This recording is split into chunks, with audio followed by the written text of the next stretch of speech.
তো দেখো আজ সময় কম থাকায় একই সাথে বানিয়েছিলাম মাছের ঝোল ও মাছের মাথা দিয়ে ডাল।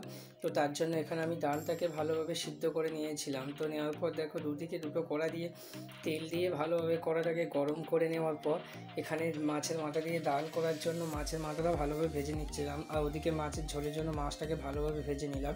তো দেখো ওদিকে আমার মাছ ভাজাও রেডি, আর এদিকে মাছটাকে ভালোভাবে ভেঙে দিয়ে মাথাটা ভালো করে ভেজে নিচ্ছিলাম, নয়তো একটা গন্ধ থাকে।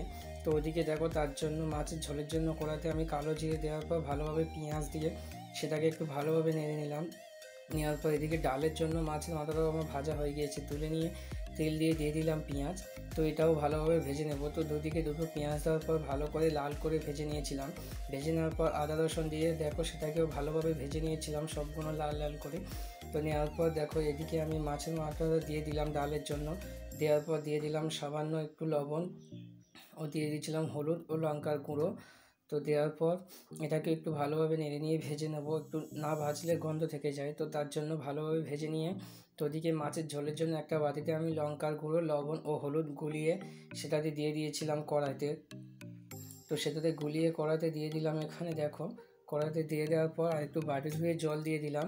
তো জল দেওয়ার পর ওটাকে ভালো করে ভেজে নেব। নেওয়ার পর মানে তেল ছেড়ে দেবে ততক্ষণ পর্যন্ত ভেজে নেব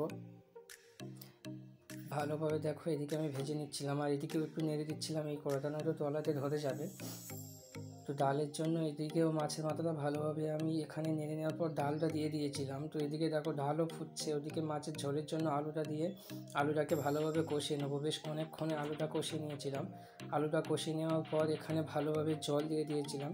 তারপরে ওটা আমার ভিডিওতে ওঠেনি, জল দিয়ে মাছ ফুটে যেতে মাছ দেওয়ার পর দেখো এদিকে আমার তরকারিও রেডি, মাছের ঝোল ও মাছের মাথা দিয়ে ডাল।